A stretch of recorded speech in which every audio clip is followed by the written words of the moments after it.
একদম কম ঘি ও মশলা দিয়ে বাসমতি চালের এই ঝুরঝুরে পোলাও খেতে খুবই সুস্বাদু হয়। নমস্কার বন্ধুরা, আমি শিল্পী মল্লিক, হ্যাপি মাইন্ড কিচেনে আপনাদের সবাইকে স্বাগতম। আজকে আমি জলের সঠিক পরিমাপ সহ বাসমতি চালের রেসিপিটা আপনাদের সাথে শেয়ার করছি। এখানে আমি 4 কাপ বাসমতি চাল নিয়েছি। চালটা সবসময় যে কোনো একটা কাপ দিয়ে মেপে নিলেই ভালো হবে। এবার ওই চালের মধ্যে জল দিয়ে দিলাম। ভালো করে সামান্য একটু কচলে কচলে চালগুলো ধুয়ে নিতে হবে। 3 থেকে 4 বার জল পাল্টে পাল্টে চালটা ধুয়ে নিয়েছি। এবার এটাকে জল দিয়ে ভিজিয়ে 30 মিনিট রেখে দেব। 30 মিনিট পর চালটা একটা কাপড়ের উপর রেখে এর জলটা ঝরিয়ে নিতে হবে। তারপর একটা থালার উপর রেখে চালগুলোকে একটু ছড়িয়ে দেব। ঘরের পাখার নিচে 15 থেকে 20 মিনিট মাঝে মাঝে একটু এরকম করে নাড়িয়ে চাড়িয়ে দিয়ে চালটাকে রেখে দেব। দেখুন চালটা সুন্দর ঝরঝরে হয়ে গেছে।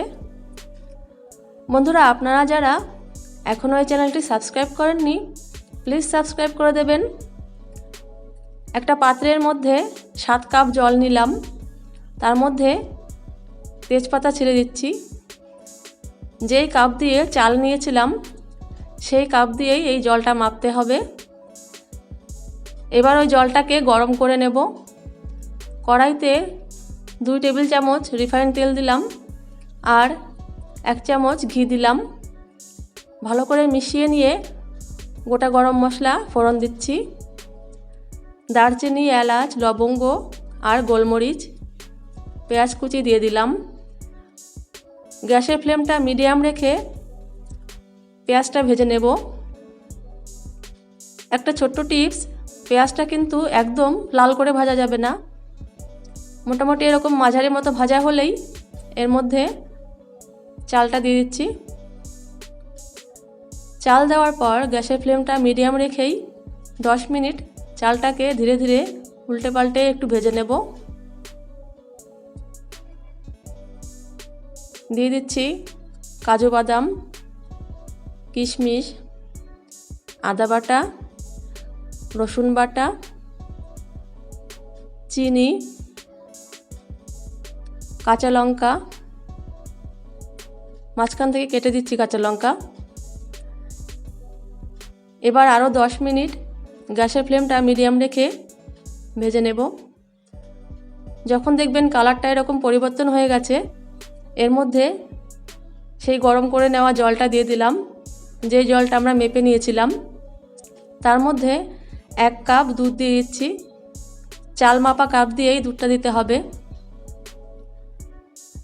এই রেসিপিটা ঠিক এরকম করে ফলো করলে আপনাদের রাইসটা খুব ঝরঝরে হবে। দিয়ে দিলাম লবণ। ভালো করে মিশিয়ে নিয়ে ঢাকনা দিয়ে ঢেকে গ্যাসের ফ্লেমটা হাই করে 5 মিনিট ফুটিয়ে নেব। দেখুন জলটা অনেকটা শুকিয়ে এসছে। এবার এর উপর দিয়ে ঘি দিয়ে দিচ্ছি।